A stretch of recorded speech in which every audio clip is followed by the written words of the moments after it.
दोस्तों, एक बार की बात है। एक गांव में एक किसान अपने बेटे के साथ रहता था।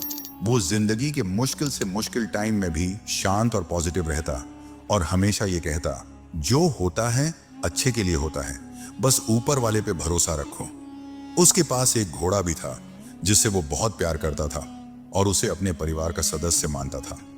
एक दिन वो घोड़ा कहीं चला गया। किसान ने पूरे गांव में उसे ढूंढा, पर वो कहीं नहीं मिला।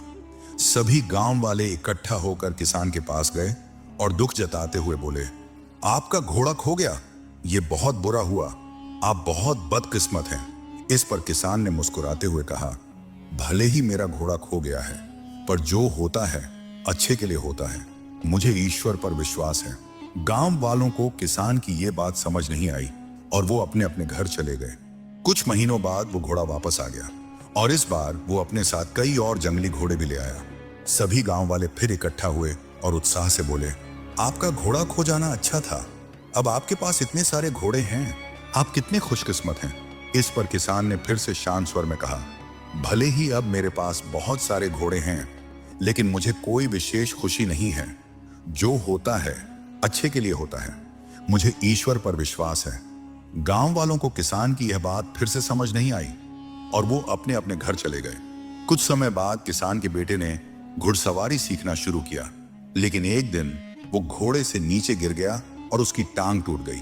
सभी गांव वाले फिर इकट्ठा हुए और अफसोस जताते हुए बोले, शायद इतने सारे घोड़े मिलना अच्छा नहीं था। अगर ये घोड़े नहीं होते तो आपके बेटे की टांग न टूटती। आप बहुत बदकिस्मत हैं। किसान ने फिर वही बात कही, भले ही मेरे बेटे की टांग टूट गई है, पर जो होता है अच्छे के लिए होता है। मुझे ईश्वर पर विश्वास है। गांव वालों को किसान की यह बात फिर समझ नहीं आई और वो अपने अपने घर चले गए। कुछ समय बाद राज्य पर हमला हो गया। राजा की सेना कम पड़ने लगी, इसलिए सभी जवान लड़कों को सेना में भर्ती किया जाने लगा।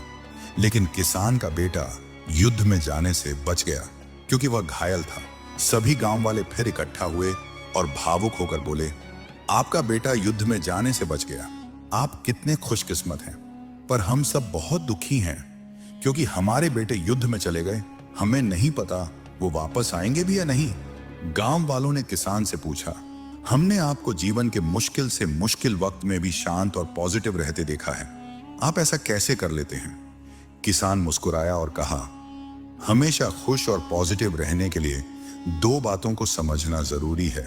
पहली बात, लोगों की बातों को ज्यादा ध्यान मत दो, क्योंकि उनकी बातों को ध्यान देने का मतलब है अपनी खुशियों की रिमोट कंट्रोल दूसरों के हाथों में देना।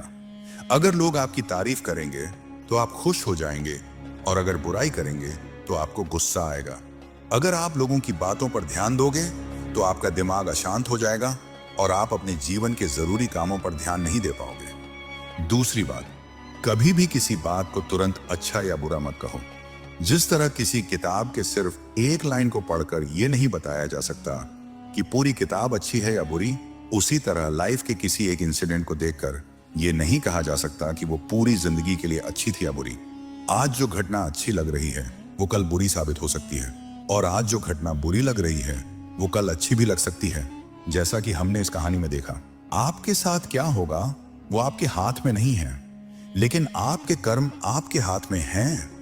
इसलिए अपने कर्म और सोच को अच्छा बनाओ और बाकी चीजें ऊपर वाले के हवाले कर दो, क्योंकि जो भी होता है वो अच्छे के लिए ही होता है।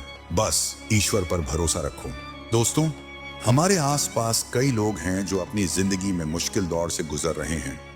हो सकता है कोई हिम्मत हार चुका हो, कोई खुद को अकेला महसूस कर रहा हो, या कोई अपनी परेशानियों से लड़ते लड़ते थक चुका हो। शायद सिर्फ एक सही बात सही समय पर किसी की पूरी जिंदगी बदल सकती है। अगर आपको यह कहानी पसंद आई और इससे आपको प्रेरणा मिली तो इसे जरूर शेयर करें। क्या पता आपका एक शेयर किसी के जीवन में रोशनी ले आए, किसी को उम्मीद दे दे या किसी को फिर से मुस्कुराने की वजह मिल जाए। शुक्रिया दोस्तों, मिलते हैं अगली वीडियो में।